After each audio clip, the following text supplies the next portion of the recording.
ver. Perfecto. Bueno, y vamos a arrancar. Bueno.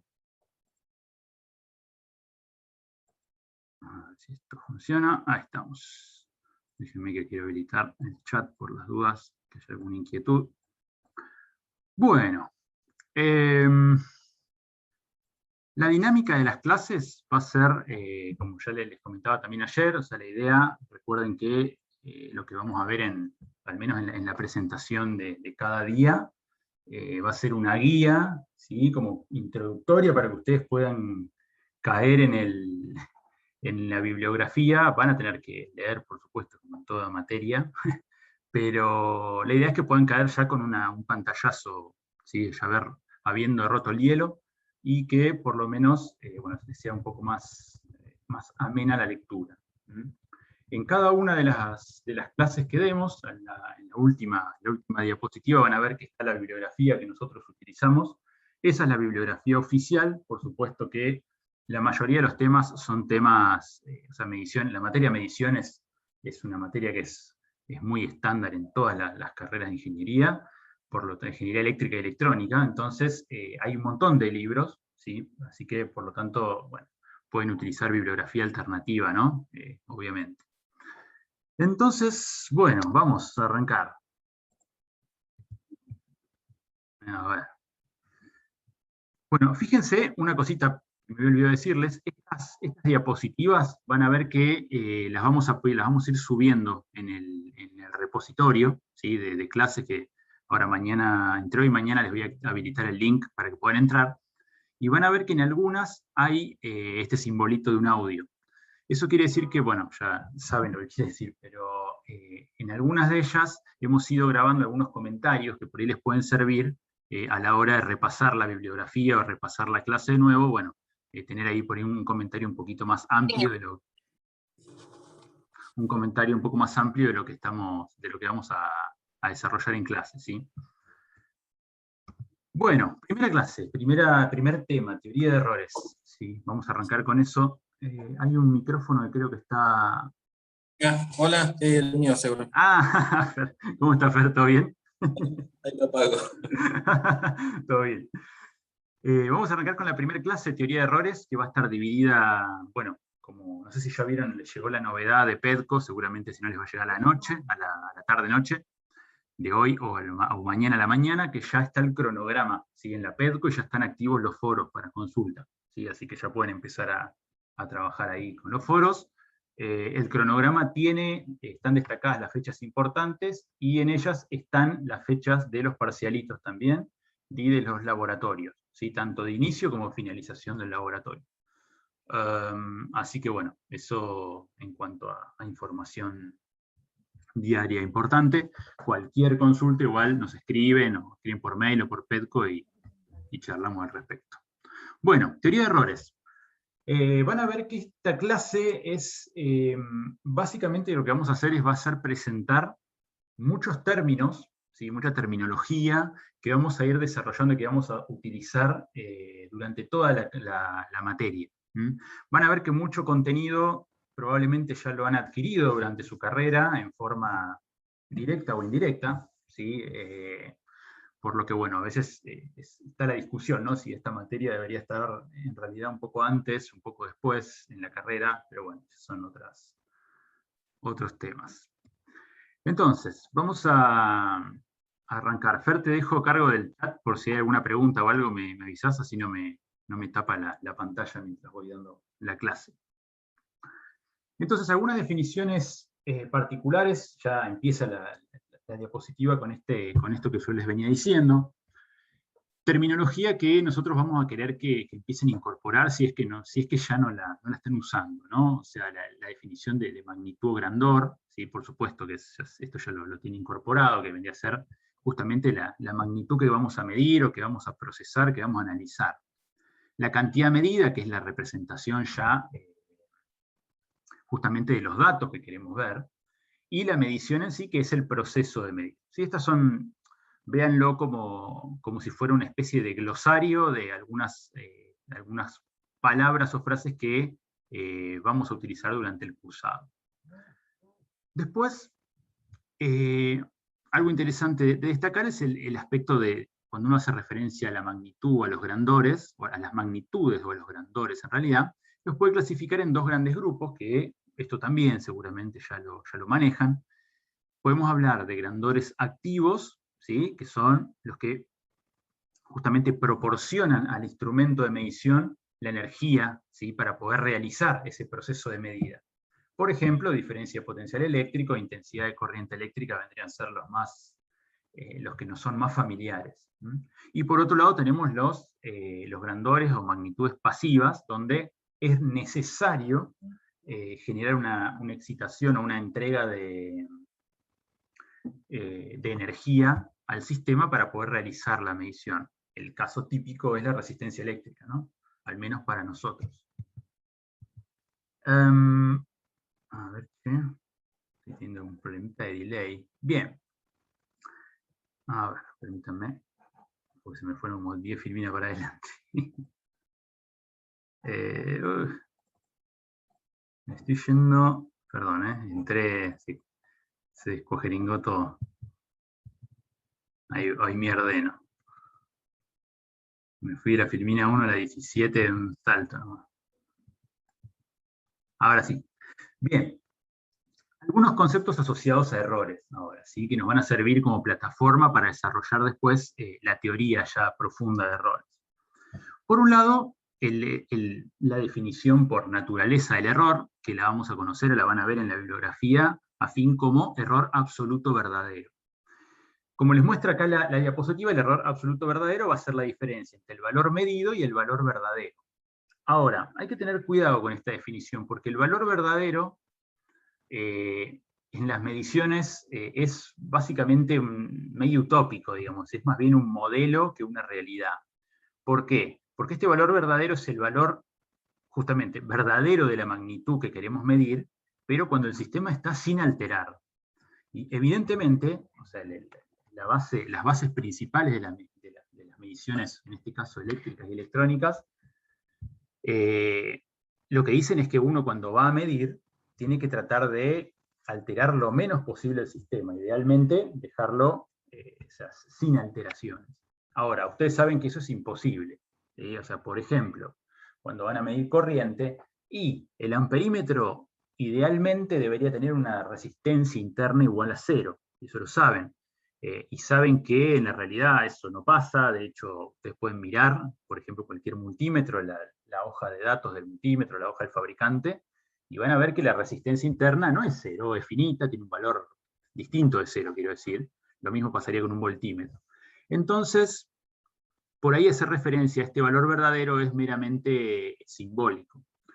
Por ese motivo, se define el término que tenemos a continuación, que se conoce como valor verdadero convencional o valor real.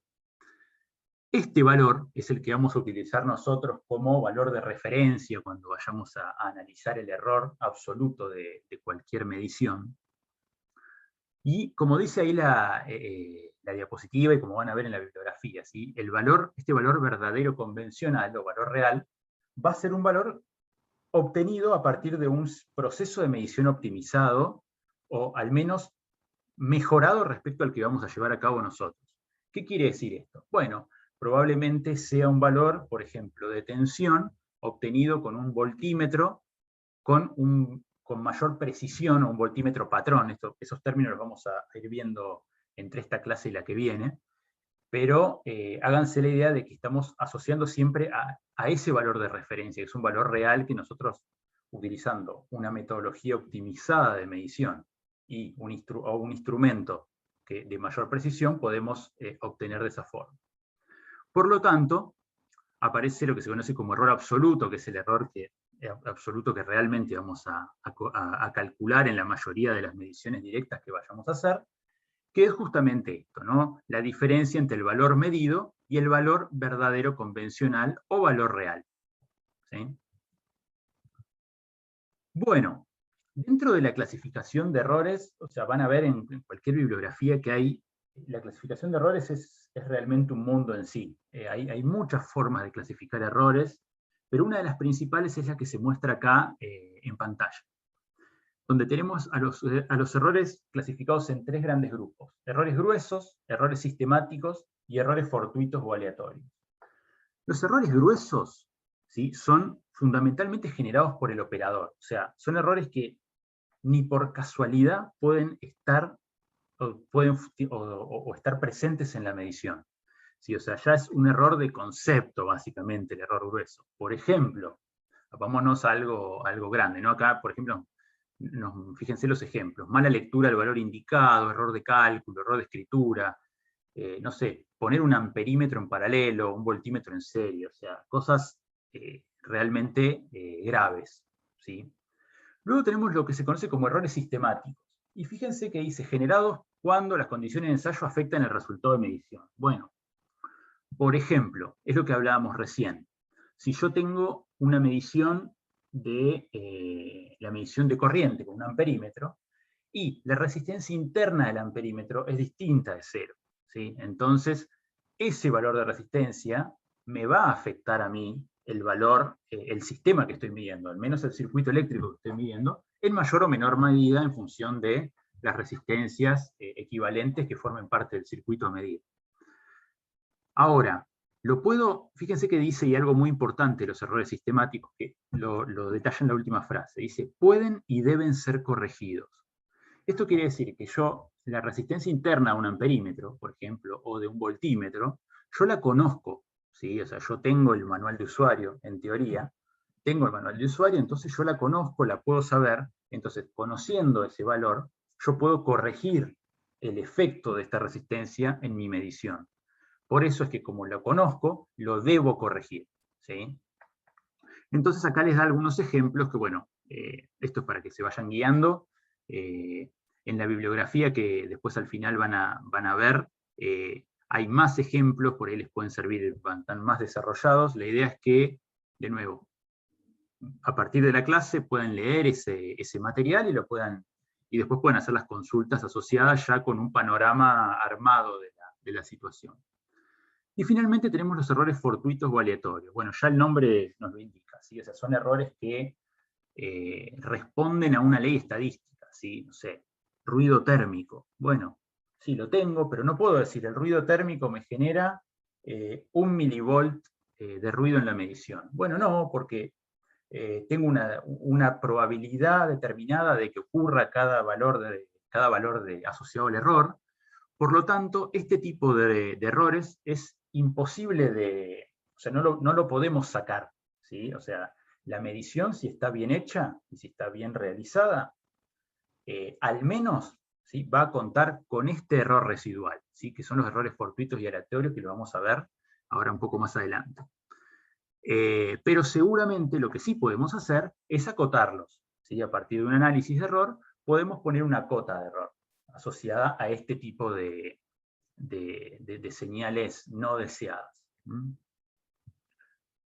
Bueno, siguiendo con las definiciones típicas que vamos a ir utilizando, también podemos clasificar a las mediciones en directas e indirectas. Bueno, estos términos ya les son mucho más familiares. La medición directa es la que directamente leemos del instrumento, ¿sí? O sea, si tenemos un voltímetro, por ejemplo, o un multímetro en realidad, típico, estos son los que están, por ejemplo, en el aula B, la medición de corriente, tensión, capacitancia, temperatura, bueno, la vamos a observar directamente, independientemente del procesamiento que haga interno el instrumento, lo vamos a observar directamente de la pantalla. Entonces, para nosotros son mediciones directas. Distintas son las mediciones indirectas, las cuales, como dice la definición, las vamos a definir a partir de diferentes mediciones directas relacionadas a través de una ley física.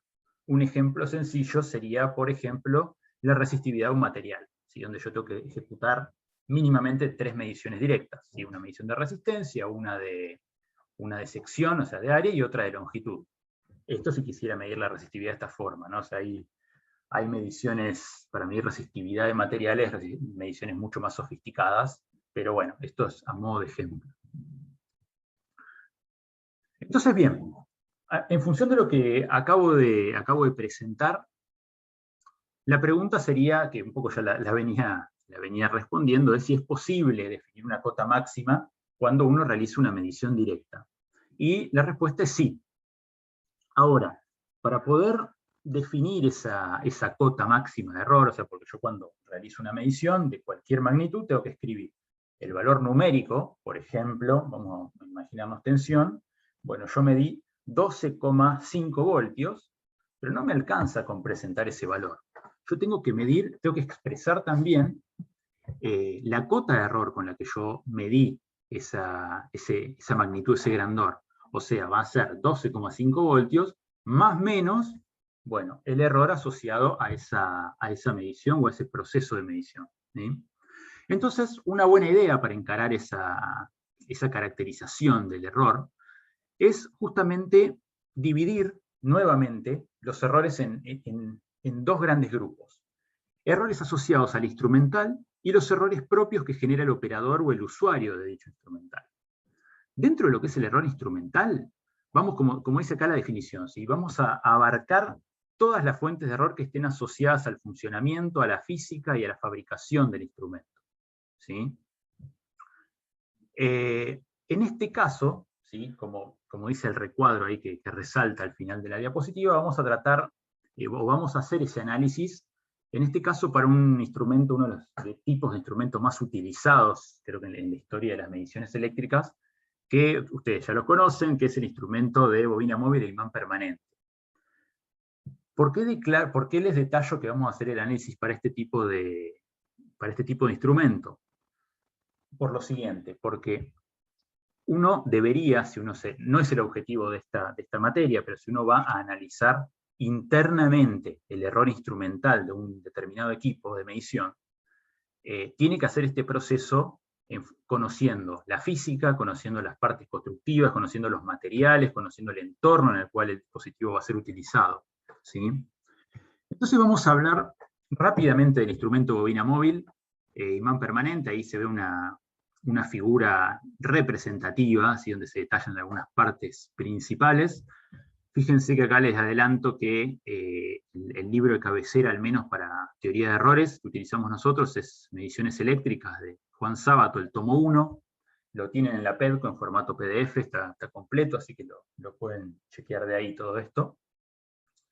Bueno, este instrumento probablemente, si alguno fue a una escuela técnica, lo debe haber visto, lo debe haber visto en la escuela, sino también tal vez lo utilizó en algunas experiencias de laboratorio en la facultad. Bueno, justamente este esquema no está tan bien, no es tan fiel, ya que los polos, ¿sí? Los polos magnéticos de un instrumento de bobina móvil, imán permanente, no son rectos así, sino que tienen cierta curvatura o sea, tienen como objetivo que las líneas de campo, siempre atraviesen la misma cantidad de líneas de campo el bobinado móvil. Este tipo de instrumento lo vamos a ver en la unidad siguiente, que es justamente tipos de instrumentos, donde vamos a charlar un poco sobre los instrumentos de hierro móvil, bobina móvil, los electrodinámicos. Bueno, por eso es que no vamos a escarbar demasiado en el funcionamiento de este equipo. Lo único que sí, bueno, detallar las partes. ¿Sí? Tenemos la bobina, que está solidaria al eje, ¿sí? La cual está bobinada en un núcleo, ¿sí? De un material ferromagnético. Tenemos imanes permanentes. Este eje, ¿sí? Pivotea a partir de dos soportes, ¿sí? Básicamente, y el cual también se encuentra solidario una aguja o un índice, que es el que se va a desplazar en función de las cuplas que actúen sobre la bobina móvil. Y bueno, por supuesto, ese índice es el que va a moverse en la escala y nos va a permitir a nosotros visualizar la medición, ¿sí? Vamos a entrar un poquito en la física, como les decía, del instrumento, y vamos a detallar dos aspectos que son los que entran en juego todo el tiempo en el instrumento, en este caso de bobina móvil y imán permanente, que son las cuplas motoras y antagónicas. La cupla motora básicamente es la que genera, ¿sí? Que la bobina móvil, en este caso, se desplace, o sea, se mueva, ¿sí? Tenga una rotación, o sea, que se mueva, en realidad que rote el eje, y por lo tanto que se aprecie el desplazamiento, la deflexión de la aguja en la escala. Por supuesto que eso que lo genera tiene una fórmula física, sí, básicamente acá está, es lo que se conoce como cupla motora, que depende del campo magnético, depende del área, del número de vueltas, el número de la cantidad de de espiras y por supuesto de la corriente. Básicamente, resumiendo un poco este modelo físico, podemos ver que en cierto entorno, ¿sí?, en cierto entorno de funcionamiento, la cúpula motora va a tener una relación lineal con la corriente que está atravesando la bobina. Estos instrumentos los van a ver, el instrumento de bobina móvil también lo van a ver en muchas bibliografías como medidor Darceval. Darceval es la persona, es el científico que lo desarrolló, lo patentó. Por supuesto que después estos instrumentos se le hacen algunos agregados, lo vamos a ver en el tema que viene, en el tema 2, en la materia. Se hacen algunos agregados para poder utilizarlo realmente como un amperímetro o como un voltímetro, ¿sí? Luego tenemos la cúpula antagónica. Bueno, como su nombre lo indica, la cúpula antagónica se opone justamente a la cúpula motora. Y esto lo da, permítanme volver, lo que no dije es que tanto en la parte superior como inferior, normalmente los instrumentos de bobina móvil tienen vinculados al eje lo que se conoce como resortes o cintas metálicas. Esto lo que hace es justamente permitir la restitución del instrumento cuando ya no estoy realizando ninguna medición, o justamente que el instrumento llegue a un punto de equilibrio representativo de la corriente que estoy midiendo o de la tensión, ¿sí? La cúpula antagónica, de nuevo, nuevamente nos la da, como les decía, los resortes o cintas, y en un entorno determinado, ¿sí?, que eso lo fija el fabricante, y por eso los instrumentos se fabrican para funcionar en determinadas condiciones y en determinados rangos de la magnitud a medir, va a presentar un comportamiento lineal con el eje, con el ángulo que deflecta, con el ángulo de rotación del eje.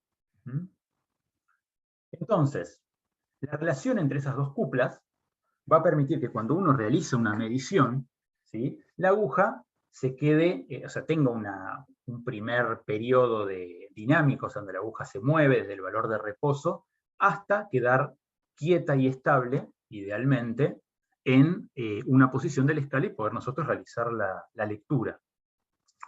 Y en ese momento de equilibrio, lo que sucede es que ambas cúpulas están equilibradas. Lo cual nos permite a nosotros, utilizando estos modelos, estas expresiones sencillas que representan a cada cúpula, encontrar una relación lineal entre la corriente que estoy midiendo y el ángulo de deflexión de la aguja. Esta expresión, esta relación lineal entre la magnitud a medir y la deflexión del índice, se conoce como ley del instrumento, ¿sí?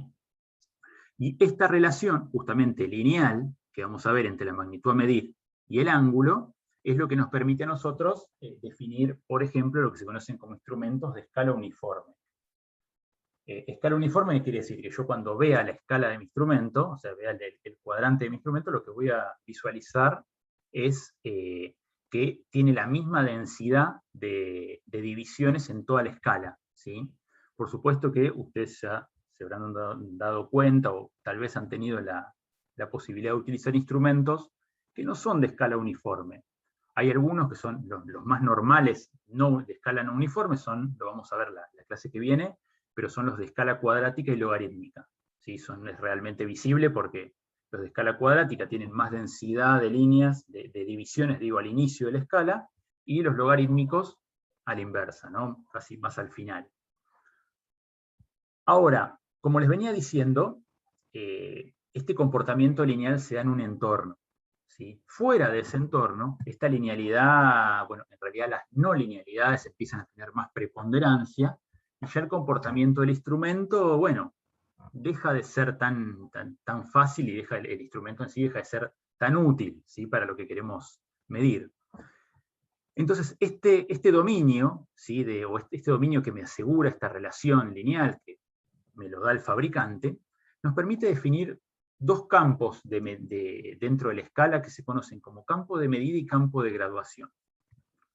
Y acá caemos a dos definiciones nuevas, que estas no sé si alguna vez se han chocado con ellas, pero acá, fíjense, en el esquema aparece un amperímetro, en este caso, ¿no? Amper. Y fíjense, el campo de graduación es lo que se conoce como toda la escala. ¿Sí? Toda la escala que yo tengo, que estoy visualizando, es el campo de graduación. El campo de medida, que puede ser menor o al menos igual que el campo de graduación, Fíjense que en este caso aparece señalizado con divisiones y subdivisiones. Esta zona de la escala es una zona donde el fabricante me asegura, ¿sí?, que el grado de linealidad del instrumento es el suficiente como para poder representar el comportamiento a partir de la ley del instrumento, ¿sí? Fuera del campo de medida, bueno, las no linealidades empiezan a ser cada vez más preponderantes, por lo tanto el error, ¿sí?, probablemente se empieza a disparar. ¿Eso quiere decir que si yo tengo este amperímetro no puedo medir 70 amperes? No, yo lo puedo usar para medir 70 amperes, por supuesto. El tema es que ya el fabricante no me asegura, ¿sí?, una cota de error para estas zonas, estos puntos, ¿sí?, de la magnitud a medir que están fuera del campo de medida.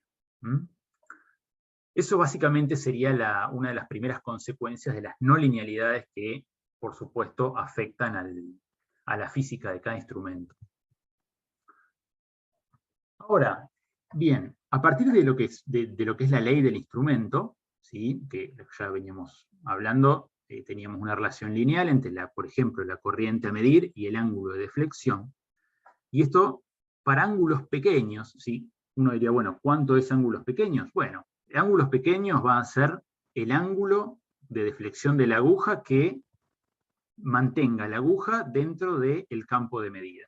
¿Sí? El fabricante me va a asegurar este comportamiento, y siempre y cuando el instrumento haya sido bien utilizado y mantenga las condiciones del fabricante, ¿sí? Porque si yo lo guardo, está lleno de polvo, o es un instrumento que está muy envejecido, está oxidado, bueno, obviamente que no le puedo exigir nada, ¿no? Pero en lo que es el campo de medición, yo puedo aproximar en realidad ese ángulo de deflexión de la aguja a partir del cociente entre las divisiones que se movió la aguja y la longitud de la misma. Entonces puedo reescribir a la ley del instrumento a través de una ley nuevamente lineal, pero esta vez que me relaciona la corriente, en este caso la magnitud a medir, y la cantidad de divisiones que se deflectó la aguja, a partir de una constante de proporcionalidad que se conoce como K, en este caso es lo que se conoce como constante del instrumento, y una expresión más general de esto que estoy mostrando acá aparece en la fórmula que está en la parte inferior. Fíjense que en esta zona, en el campo de medida, yo puedo decir que el valor del grandor medido de la magnitud va a ser el valor de la constante del instrumento multiplicado por la cantidad de divisiones. Se estarán dando cuenta ya que la constante del instrumento va a tener unidades de la magnitud a medir dividido divisiones, ¿no? Entonces, esto es importante porque esto, por supuesto, pasa o sucede, son modelos matemáticos que están relacionados, en este caso, con instrumentos indicadores, ¿sí? No pasa esto con instrumentos digitales donde la cosa cambia y vamos a ver qué es lo que sucede. Pero, ¿qué nos permite analizar esta constante del instrumento?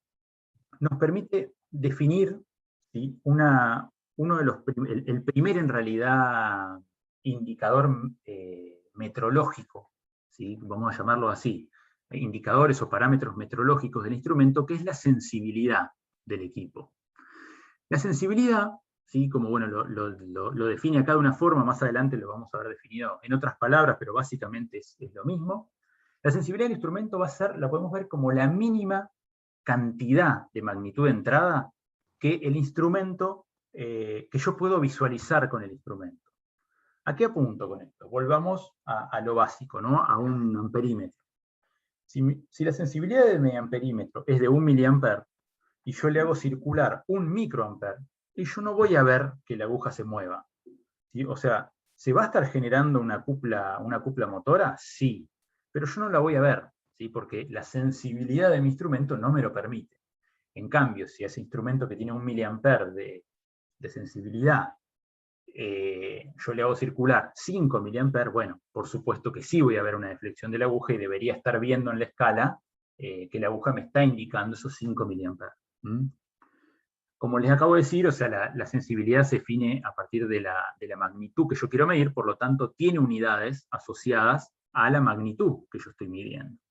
Esta característica me la tiene que dar el fabricante, y si es un instrumento que tiene muchas escalas, por ejemplo, pueden agarrar el manual de usuario de un multímetro, y lo van a ver. O sea, van a ver que para cada escala de cada magnitud, ya sea amperímetro, voltímetro, ómetro, lo que sea, van a ver que el fabricante les va a decir la sensibilidad de cada escala. Bueno, y a partir de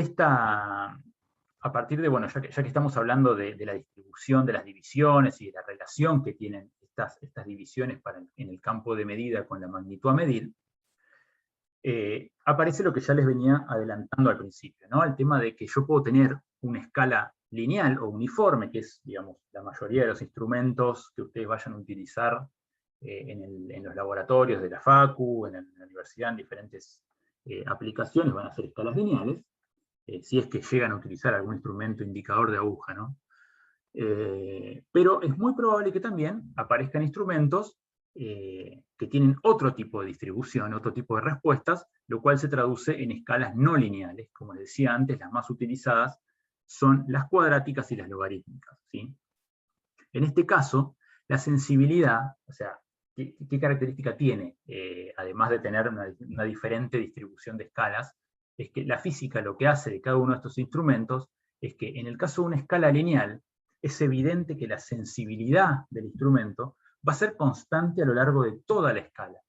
En cambio, en un instrumento no lineal, bueno, su nombre lo está, con escala no lineal, digo, su nombre no lo está anticipando. Si la sensibilidad, ya no puedo hablar de una única sensibilidad característica de todo el instrumento, sino que voy a tener que hacer hincapié en diferentes zonas de la escala.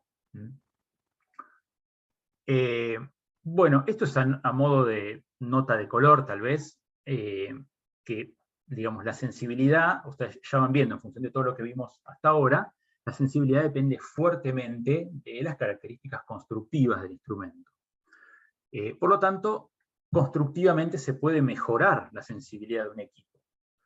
¿Es sencillo? Bueno, la verdad que no lo es. O sea, por ejemplo, si hablamos de un instrumento de bobina móvil, por ejemplo, este analógico que estamos viendo ahora, bueno, por ejemplo, cambiar los resortes, disminuir los rozamientos, bueno, eso, mejorar la calidad de los materiales que estemos usando, o sea, que no tengan tanta dilatación térmica, bueno, eso va a generar una mejora en la sensibilidad del equipo.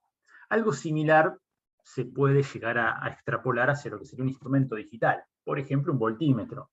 O sea, si yo con 1 milivolt de entrada necesito medir 1 milivolt y tengo, bueno, un multímetro, pero resulta que la sensibilidad de mi multímetro en voltímetro es de 10 milivolt, estamos tirando valores exagerados, ¿no? Bueno, no lo voy a poder medir. Entonces, ¿qué haría uno o sea, por sentido común? Es, bueno, amplifico esa señal para después ingresarla al voltímetro y poder detectarla. Ahora, hay que tener cuidado. ¿Por qué? Porque el diseño de todas las etapas, o sea, no es recomendable, si esto normalmente son bloques o son cosas que el fabricante del instrumento nos debería ofrecer, si es posible, porque todo lo que uno vaya a agregarle al instrumento tiene que satisfacer las condiciones del instrumento, ¿sí? Si yo estoy agregando un amplificador en la entrada del voltímetro, pero que me genera distorsión de la señal, me genera niveles de ruido térmico, ruido eléctrico, la señal es inestable, distorsión armónica, bueno, ya básicamente estoy arruinando la medición con mi amplificador, ¿sí? O sea, esas cosas, esto por eso les digo, es una nota de color, sería como uno pensaría o como uno debería pensar cómo mejorar constructivamente, ¿sí?, la sensibilidad de un equipo de medición. Ahora bien, una vez que ya dimos un repaso breve y muy superficial por el instrumento de bobina móvil imán permanente,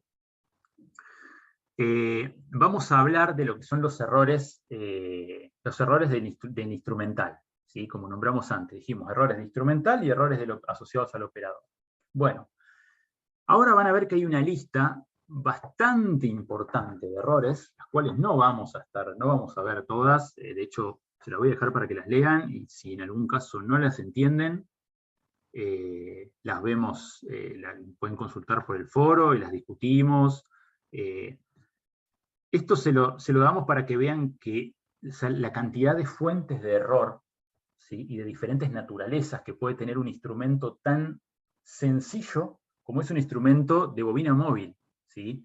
Imagínense si uno quiere analizar las fuentes de error que tiene, por ejemplo, un osciloscopio digital de almacenamiento, ¿no? Un osciloscopio como el que usan en el aula B, en electrónica 1, electrónica 2. Bueno, ya son sistemas mucho más complejos, tienen un montón de bloques interconectados entre sí, señales de reloj que sincronizan. Bueno, es realmente complejo. Por eso es que este análisis lo encaramos desde un dispositivo sencillo, pero no por eso poco útil, porque es un instrumento, un tipo de indicador muy utilizado, que es el de bobina móvil e imán permanente. Bueno, y fíjense que acá, como les decía, no voy a recalar en cada uno de los errores, o sea, me gustaría mucho que lo leyeran, que los procesen, y que después, en todo caso, si les queda alguna duda, la podemos discutir, o la podemos ir viendo a través del foro, o en algún momento en alguna clase posterior. Pero fíjense, por ejemplo, acá aparecen errores que ya les deben sonar muy conocidos, ¿no? Por ejemplo, el error de paralaje, ¿sí? Acá el esquema les muestra un poco qué es lo que sucede cuando uno no se coloca en un instrumento indicador, cuando uno no se coloca en forma perpendicular al índice, ¿no? Se genera como una desviación, fíjense en el esquema, que bueno, que nos va a generar un error. Este tipo de error, bueno, saben que, por ejemplo, una forma de minimizarlo es la instalación de una especie de espejo en la parte trasera de la escala, como para poder alinear lo que es el índice con el reflejo, y bueno, así asegurarnos de que estamos viendo correctamente la medición.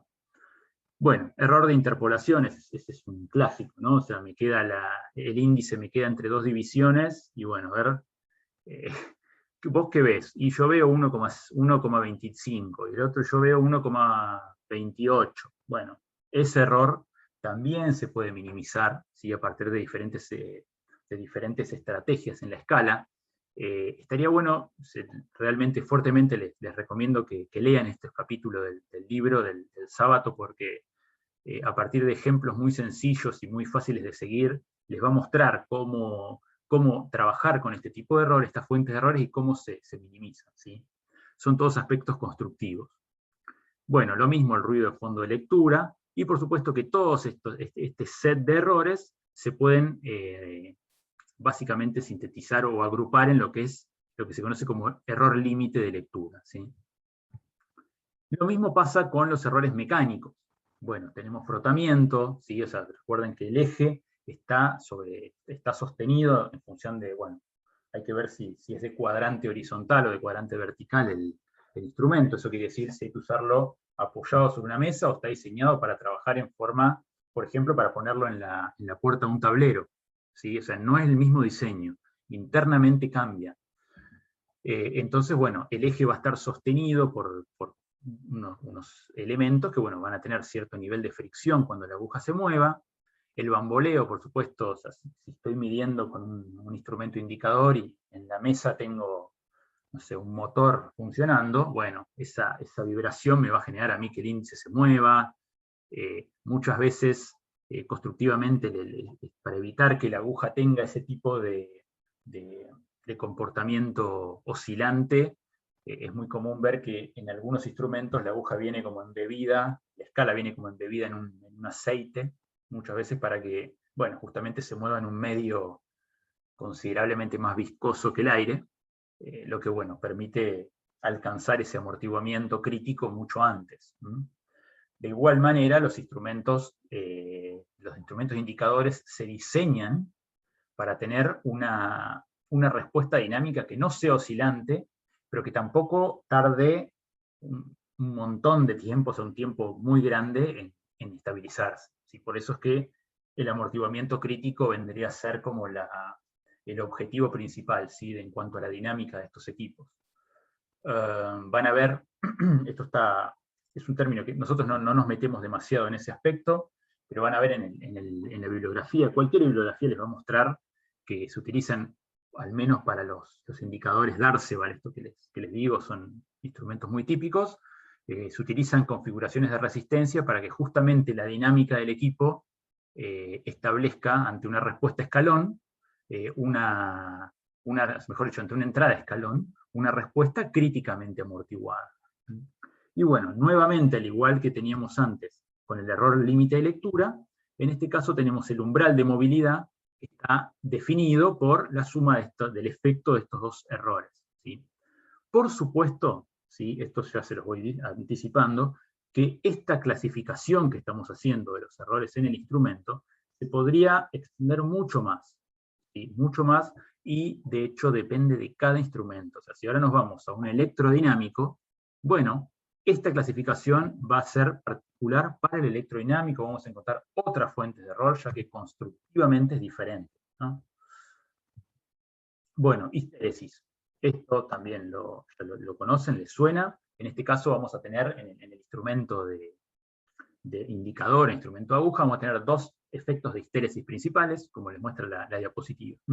Uno elástico y otro magnético. El elástico tiene que ver básicamente con los resortes o las cintas que sirven para restituir, en realidad para equilibrar y restituir el elemento a su posición de reposo. Si ustedes dejan el instrumento midiendo un tiempo, no sé, se dejan el circuito prendido y se van a la casa porque se terminó el horario de trabajo y vuelven mañana y dejaron el instrumento midiendo, y bueno, los resortes, si bien tienen cierto grado, o sea, vuelven nuevamente o tienden a volver a su forma original, van a tardar más tiempo, ¿sí?, en volver a su forma original. Por lo tanto, no es recomendable hacer mediciones largas. Si el fabricante les tiene que indicar, tal vez no sea un dato no sea uno de los datos principales, pero si uno indaga, debería encontrar los tiempos máximos que uno puede medir para que, bueno, no generar daños permanentes incluso en el interior del instrumento. Y por supuesto la histéresis magnética, o sea, estamos trabajando, por ejemplo, con un dispositivo de imán permanente o bobina móvil, o sea, tenemos materiales ferromagnéticos que están formando parte del instrumento, por lo que, bueno, va a generar que campos externos o los mismos campos internos puedan generar que justamente que se genere este efecto de histéresis en los materiales ferromagnéticos que constituyen el equipo. Luego, el error de cero, ¿no? Bueno, el error de cero de vuelta, eso es un error que es por naturaleza. Creo que cuando a uno le muestran por primera vez un instrumento de medición indicador, en lo primero que piensa es en el error de cero. Básicamente es que en estado de reposo el indicador no esté en cero, ¿sí? O sea, que para cero corriente me indique 1 miliampere. Bueno, no, no puede ser eso. Eso se verifica, hay que verificarlo siempre al inicio de cada medición. De hecho, los instrumentos, normalmente los digitales, por eso es un poco más complicado, algunas veces tienen algunos presets de ajuste fino para hacer algún mantenimiento un poco específico, que no están normalmente al alcance de la mano, pero los que son instrumentos indicadores, normalmente en la escala misma van a ver que va a tener un tornillito de ajuste de cero, lo cual es recomendable siempre prestarle atención antes de hacer cualquier medición, ¿no? Porque si no vamos a estar sesgando, vamos a estar arruinando la medición por no hacer este ajuste que me va a afectar, por supuesto, en todos los valores que midamos. Bueno, errores producidos por influencias en condiciones normales de uso. ¿A esto qué me refiero? Bueno, la típica, temperatura. ¿Sí? Normalmente estas sí son datos que están en los manuales del fabricante. Van a ver que los instrumentos normalmente están hechos para funcionar en un intervalo entre, no sé, 0 y 45 grados centígrados, ¿sí? En ese intervalo de temperaturas o determinados intervalos de frecuencia, depende del equipo, depende también de determinados valores de humedad, bueno, el fabricante me garantiza las características. Si me voy a la Antártida a medir a menos 30 grados centígrados, bueno, ahí ya estoy en problema. O sea, un equipo comercial, bueno, probablemente no funcione como debería. ¿Sí? Ya tengo que irme a algo más específico. pero estos errores están cuantificados y aparecen a partir de las indicaciones que me da el fabricante, ¿no? Errores de calibración, graduación, error de escala. Bueno, el tema de calibración es el hecho de que uno cuando genera el proceso de calibración, esto lo vamos a ver también más adelante, y vamos a hablar un poquito de la calibración y el contraste más adelante en la materia, principalmente el contraste en realidad, pero la calibración también. Bueno, uno está comparando o está trabajando en paralelo con un instrumento de mayor precisión, ¿sí? De hecho, se los conoce como un instrumento patrón.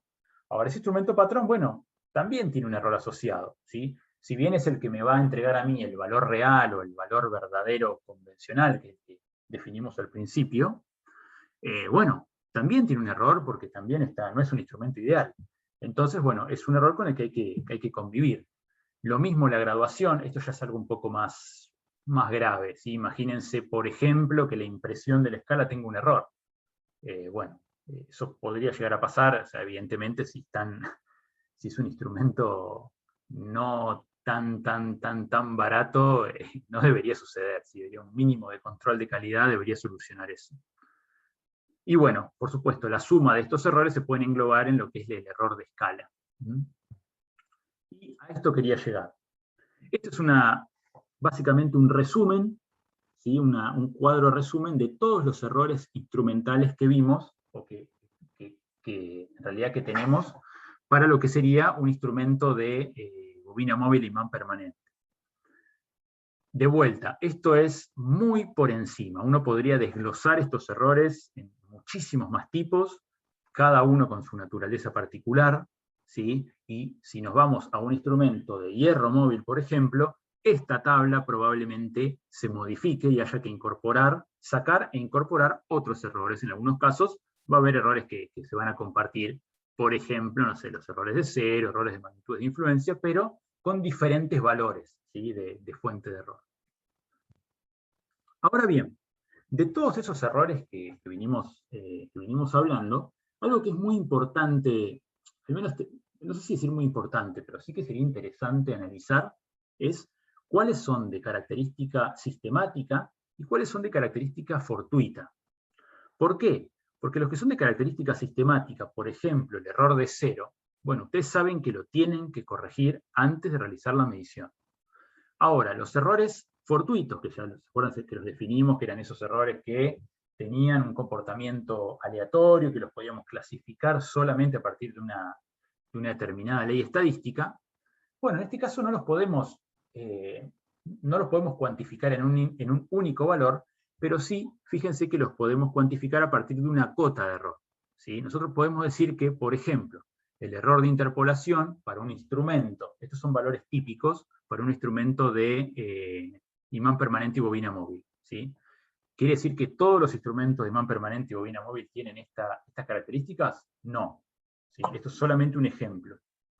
Muy probablemente ustedes no tengan acceso, cuando compran un instrumento, a esta información, ¿sí? Esto nos estamos metiendo un poco adentro, estamos ahora medio desde el lado del fabricante, y lo que sí necesitamos, o al menos necesitamos caracterizar, es el efecto de estos errores sobre mi instrumento.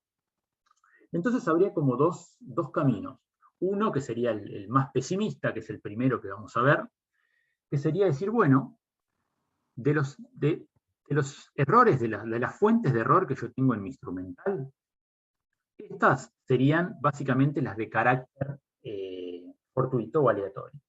Entonces, en el peor de los casos, pueden ser que todas estén actuando a la vez en uno de sus límites. Por ejemplo, que el error de interpolación me esté introduciendo un 0,3, que el error de frotamiento un 0,5 positivo, 0,05 positivo también para el bamboleo, o sea, todos en el peor de los casos, todos en el más o todos en el límite inferior o superior, me refiero.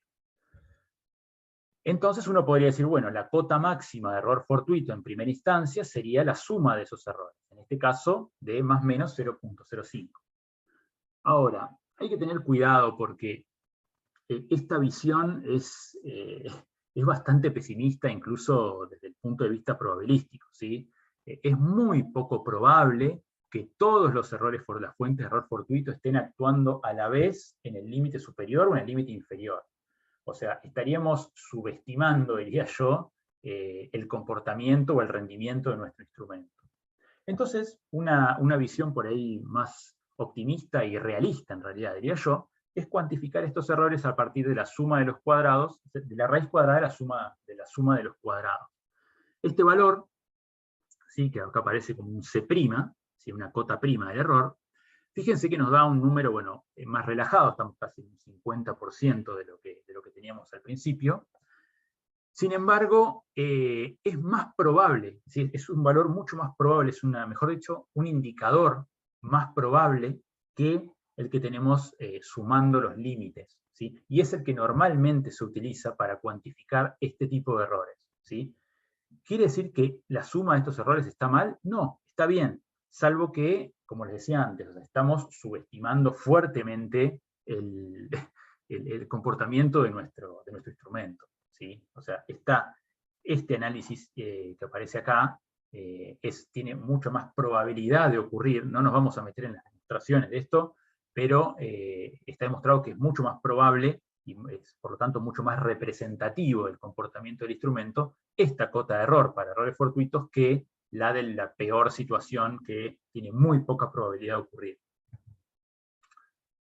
Ahora bien, además de analizar... Sí. Sí, disculpa que le interrumpa. Sí. Esa cota de error más realista Sí. también tiene una cota inferior y superior, ¿no? Sería más o menos 0,26. Exactamente, sí, exactamente. Bien, bien. Sí, exactamente. En este caso, Profe. ¿no? Sí. No, termine de responderle. Yo quería preguntar sobre otra cosa. Bueno, termino, es un segundito lo que voy a decir. En este caso, como estamos en la formulación directamente, utiliza la suma de los errores al cuadrado, acá el más menos quedó mitigado, pero sí, esta cuantificación de cota de error es tanto superior como inferior. Sí, escucho la segunda pregunta. Yo quería saber cuándo sube las clases, porque yo el miércoles, por ejemplo, tengo superposición de 1 hora, entonces bueno, no la puedo ver completa. dale, eso la vamos a subir entre hoy y mañana, la subimos. O sea, es Buenísimo, algo gracias. inmediato. Buenísimo. Bueno, estamos llegando al final de la presentación. Seguramente los maté a conceptos, pero bueno, es necesario que los vean como para romper el hielo.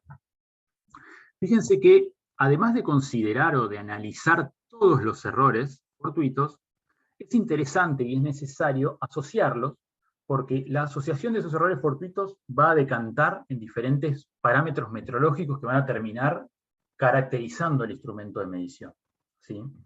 Uno de ellos es, por ejemplo, la resolución, ¿sí?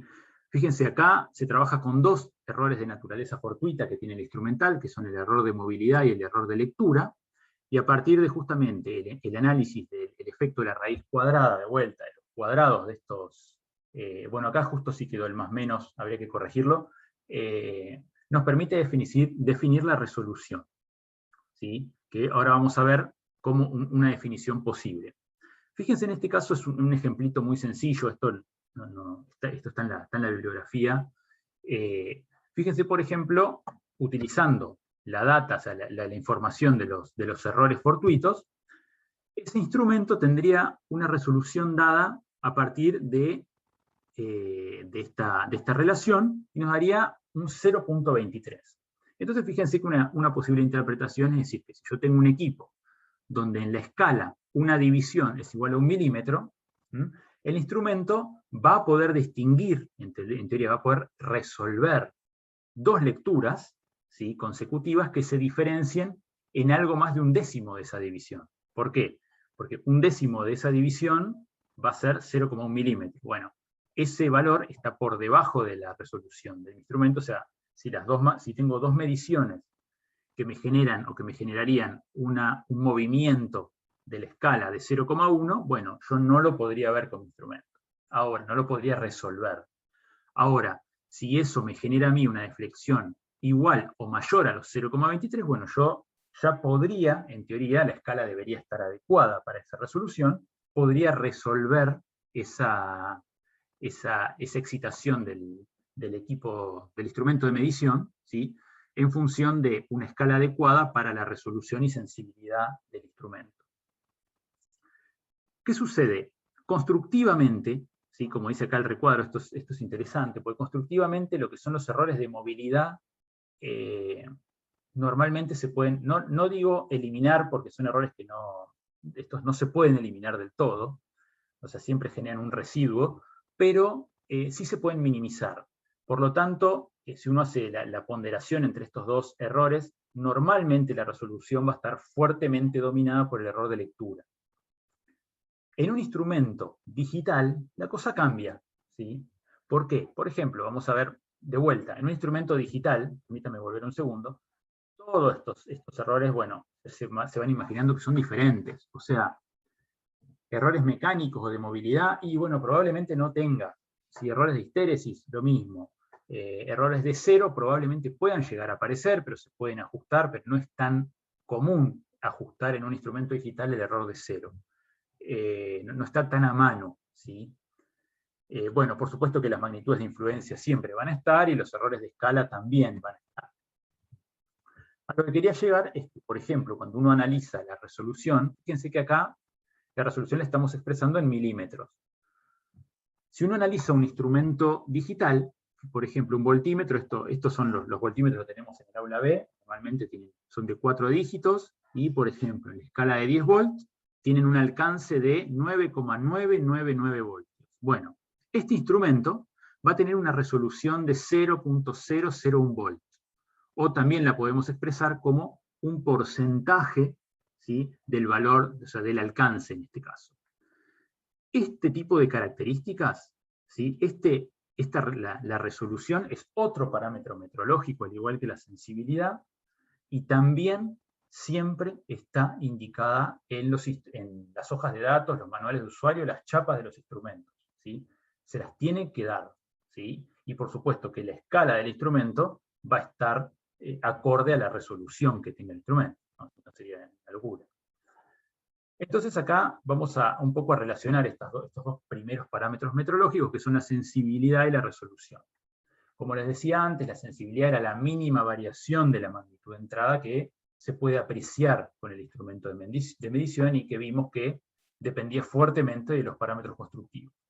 Mientras que la resolución, ¿sí? Fíjense, acá hay una definición que me pareció interesante y bastante intuitiva, que es la menor unidad legible, y es consecuencia de los errores de movilidad y lectura, ¿sí? Cuanto mejor, ¿sí?, cuanto la resolución es mejor, cuanto menor es el incremento del valor medido, que genera una variación perceptible. ¿Eso qué quiere decir? Que el instrumento me permite resolver valores cada vez más pequeños, o sea, tiene mejor resolución. Acá, esto es algo que vamos a ver que los parámetros metrológicos principales son 4, ahora a continuación vienen los otros 2, pero hay una relación entre la sensibilidad y la resolución, que es la que está dada básicamente por esta premisa que está destacada en el recuadro. Así que cuanto mayor es la sensibilidad, y por supuesto mayor va a ser la resolución. Y esto es lo que les decía al principio, ¿sí? La resolución, fíjense que las podemos expresar en milímetros, las podemos expresar en divisiones, ¿sí?, si estamos hablando de un instrumento indicador, o sea, con aguja. Mientras que en un instrumento digital la podemos ver expresada normalmente o en unidades del grandor, ¿sí?, por ejemplo en volts, o también en porcentaje. Mientras que la sensibilidad, por definición, como es la mínima variación de la magnitud de entrada, tiene que tenerse, se define a partir de, o tiene unidades de la magnitud que estoy midiendo. ¿Tá? O sea, eso creo que es bastante intuitivo de entender. Bueno, y acá caemos a los últimos 2 parámetros metrológicos de los instrumentos: precisión y exactitud. Y acá hay que tener particular cuidado. En mucha bibliografía, ¿sí?, que van a ver que bueno, la bibliografía en español, bueno, cada vez hay más bibliografía en español, pero normalmente los libros de mayor renombre a nivel mundial normalmente son de habla inglesa, o sea, en realidad de escritura inglesa, y están traducidos. Por lo tanto, a veces aparece algún inconveniente con estos 2 términos. Eso lo vamos a ver la clase que viene, cuando hablemos de la clase, justamente, la clase del instrumento me refiero, ¿no? La clase del instrumento vamos a ver que está asociada a la precisión, y ahora vamos a ver qué son estas 2 cosas. Pero la van a ver en el libro, por ejemplo, en el sábado, van a ver que la clase la llama en algunos momentos clase de exactitud. Pero en realidad no está asociada a la exactitud, sino que está asociada a la precisión del instrumento. Esto se lo dejo como a modo de comentario para que lo tengan en cuenta, ¿sí? Fíjense, el ejemplo típico y más fácil de comprender es el ejemplo del tiro al blanco. O sea, cuando hablamos de precisión o repetitividad, ¿sí? Lo que estamos diciendo es qué tan repetibles, o sea, qué tan dispersos tal vez son las mediciones realizadas con un mismo instrumento bajo las mismas condiciones de medición. Fíjense que cuando un instrumento, cuando la repetitividad es mayor, o sea que fíjense las muestras están muy cercas unas de otras, bueno, estamos diciendo que el instrumento es muy preciso, ¿sí? Ahora, la exactitud no tiene que ver con la repetitividad, sino que tiene que ver con qué tan lejos están las mediciones del valor verdadero. Fíjense que en este caso, en el primer blanco, o sea, el valor verdadero que yo querría obtener en este caso sería el centro del blanco, ¿no? Entonces fíjense que estas mediciones, o sea, estos tiros, son realmente precisos, o sea, el tipo que disparó acá le pegó casi todo en el mismo lugar, pero tiene la mira desviada, o sea, si ajusta la mira le va a pegar casi todas en el centro. Entonces, esta condición se dice que la situación es altamente precisa, pero poco exacta, ¿sí? Porque estamos lejos de hecho ni siquiera le pegó al blanco. En cambio, en la segunda medición, fíjense que hay un tiro, un disparo que está casi en el centro, pero la dispersión de las mediciones, en realidad en este caso la dispersión de los disparos, es mayor que en el primer caso.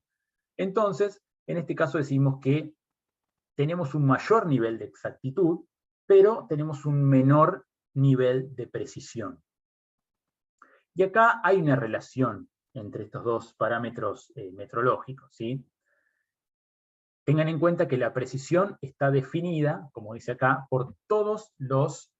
por eso les decía que era importante cuantificar y analizar los errores fortuitos, ¿sí? Porque justamente el efecto de todos esos errores fortuitos, lo vamos a ver en la clase que viene, definen la precisión de un instrumento. O sea, un instrumento es... O sea, el precio de un instrumento, o sea, va a estar fuertemente definido, además por la tecnología que use y por las capacidades que tenga, en qué tan preciso es. ¿Sí? Cuanto más preciso, el instrumento va a ser, por supuesto, más caro.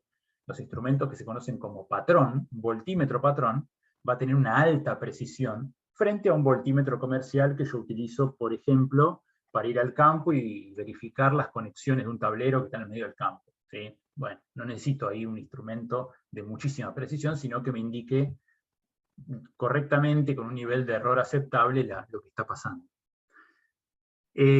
Bueno, lo que les quería decir, que un sistema puede ser, como les están viendo acá, puede ser preciso, pero no exacto, ¿sí? O sea, la precisión no me garantiza exactitud, ¿sí? Pero sin embargo es necesaria, ¿sí? Para un instrumento de medición, es necesario que, yo digo, un instrumento es exacto, bueno, es necesario que el sistema sea preciso. De nada me sirve si yo voy a medir la caída de tensión en una resistencia, por ejemplo. Y vamos a suponer que nosotros sabemos que esa caída de tensión es de 1 volt. Ahora, yo voy con mi multímetro, mido, lo tengo en voltímetro, mido y me da 1,001 volt. Fantástico. Me voy un segundo, vuelvo a medir y ahora me da 2 volts.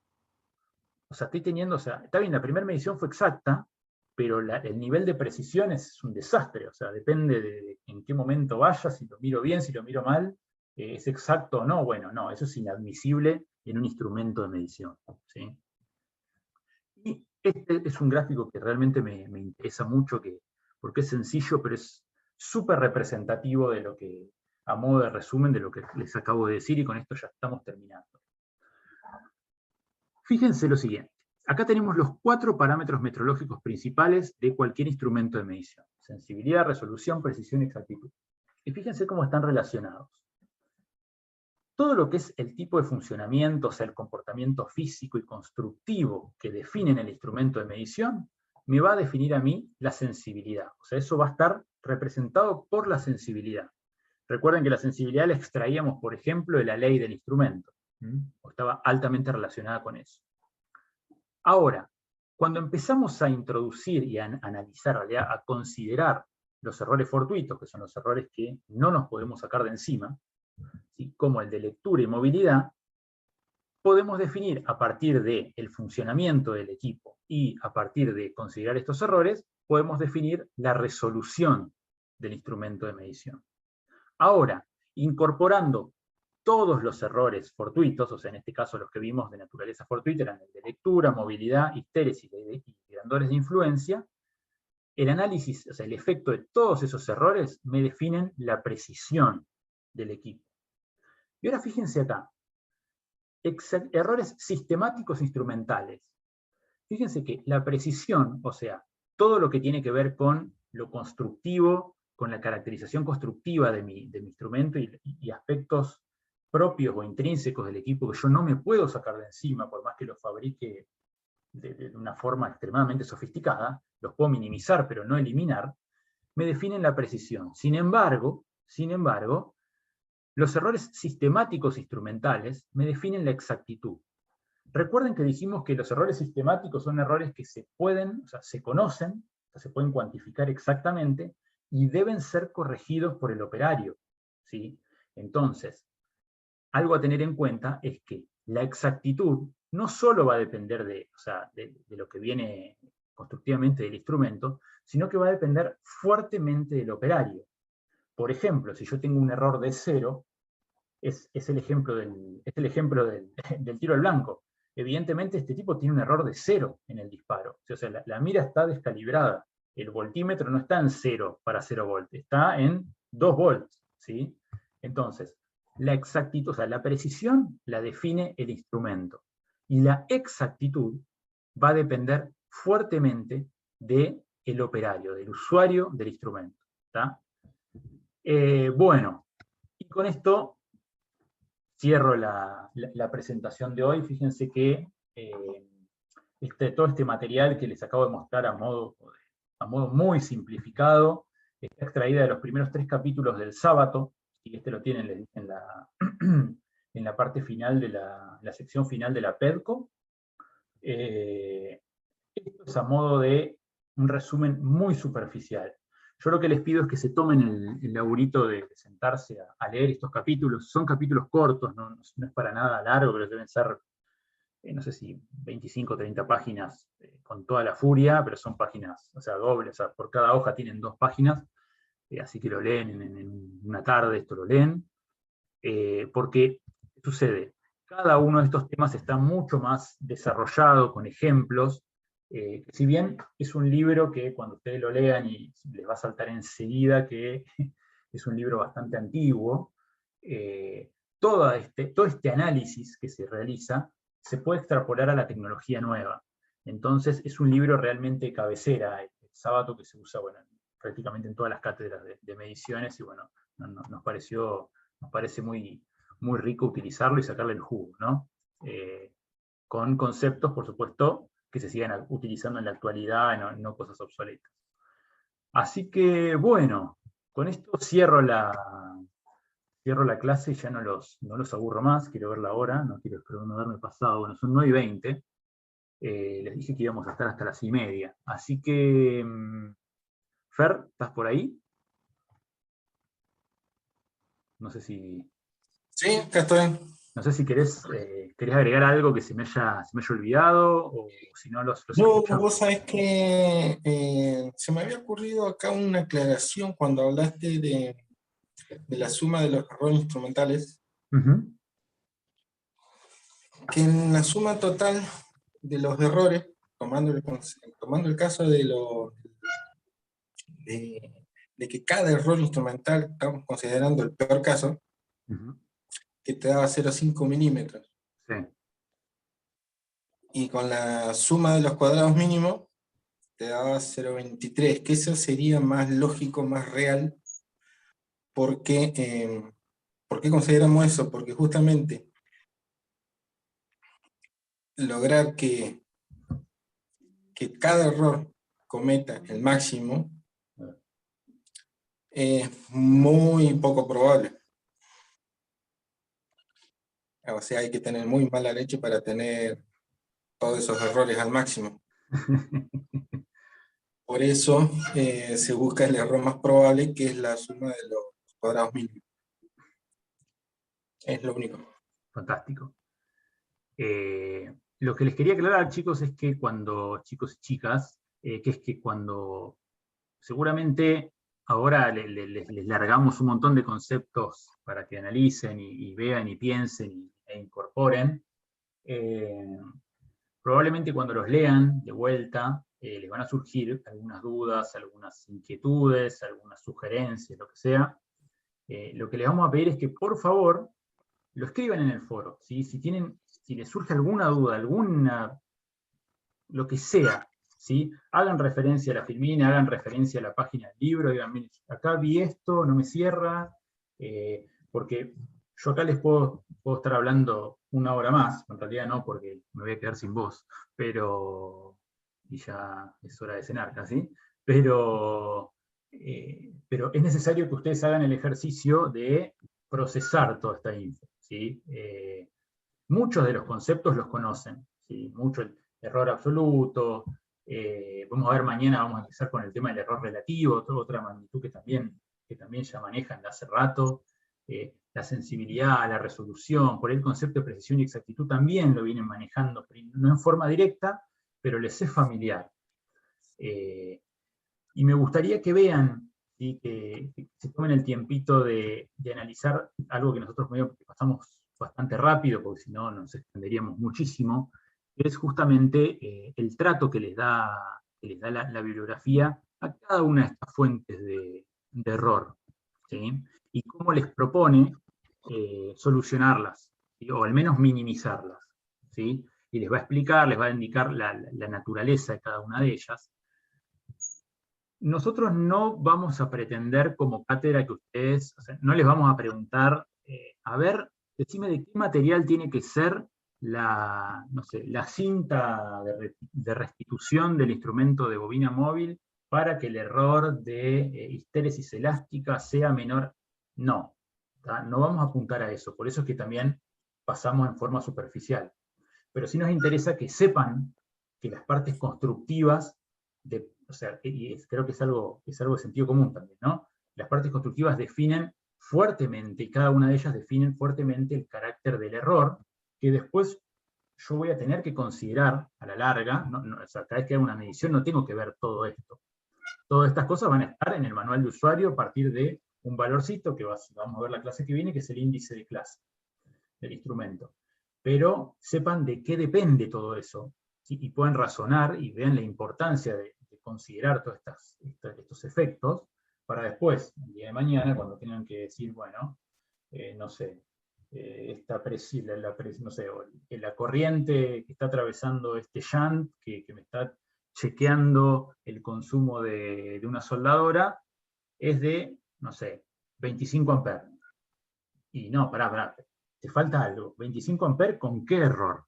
¿Ah? O sea, entonces ustedes ya van a saber, esto lo van a tener, una herramienta que si no la tienen incorporada ya la van a tener a partir de ahora, de poder expresar correctamente, ¿sí? Los valores numéricos de las magnitudes que estén midiendo, ¿sí?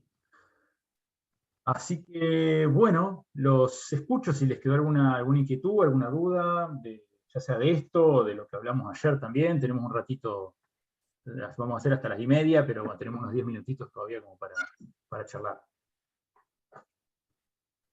Buenas tardes, profe, ¿cómo anda? ¿Todo bien, vos? Bien. Le quería consultar cuando calculamos el error de mínimos cuadrados. Sí. ¿Cuál es el parámetro, ya sea sensibilidad, resolución, para poder acotar o poder tomar ciertos decimales? Porque no podemos, creo, tomar los decimales que querramos, ¿no? Exactamente. Bueno, eso lo vamos a ver la clase que viene y va a estar dado por la precisión. En realidad lo vamos a ver a partir del índice de clase, ¿sí? ¿Por qué? Eso está muy bien la pregunta que hiciste. Todos estos comportamientos, o sea, todos los efectos aleatorios, a mí me van a indicar un determinado error de mínima. Entonces, supónganse que el error, o sea, que la precisión me indica a mí que el error mínimo de una medición de tensión va a ser de 0,1 volt, más o menos 0,1 volt. Entonces, si yo indico con mi voltímetro, yo mido y digo, ok, a mí me dio 1,233 voltios, más o menos 1. más o menos 0,1 volt. Bueno, eso lo estoy haciendo ahora en el aire, pero lo vamos a ver más formalmente en la clase que viene. Ahí ya el error, o sea, está mal expresado, ¿sí? ¿Por qué? Porque yo estoy asumiendo que todos los decimales después de la coma, salvo el último, no tienen, o sea, son verdaderos. Mientras que el instrumento, o sea, a través del índice de clase y a partir de un valor que no vimos hoy, que es el valor fiduciario, que lo vamos a ver la clase que viene, vamos a poder acotar, o sea, en realidad establecer con cuántos decimales podemos expresar la formulación numérica de la magnitud medida. ¿Sí? Básicamente eso está definido principalmente por la precisión del instrumento. Perfecto, profe, gracias. A vos. Directamente por la clase, porque en el ejemplo que dio Matías, tenés un error de clase de 0,1 y la medición te dio 0,233. Nada. O sea, el segundo, los dígitos después del 2, el 33S, no tienen sentido. Exacto. Lo mejor sería representarla como 0,2 más menos 0,1 de error. Exacto. Perfecto, profe. Esos 33 no lo podés asegurar. Digamos, son de buena fe nomás. Está bien, gracias, profe. Buenísimo.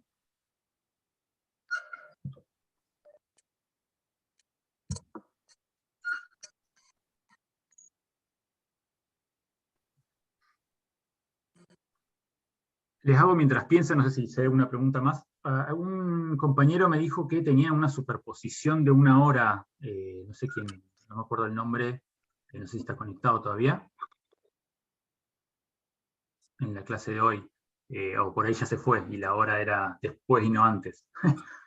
Les comento que esta clase, entre mañana y pasado, pues esto, bueno, hay que procesar un poquito el video para ver que no haya quedado desprolijo, la vamos a ir subiendo lo antes posible al repositorio, que les vamos a poner el link en la PEDCO para que ustedes los vayan, ya las puedan ir teniendo y puedan ir realizando la lectura del material con la clase en vivo también, ¿no? Bueno, en vivo no, diferida, pero con lo que fuimos diciendo.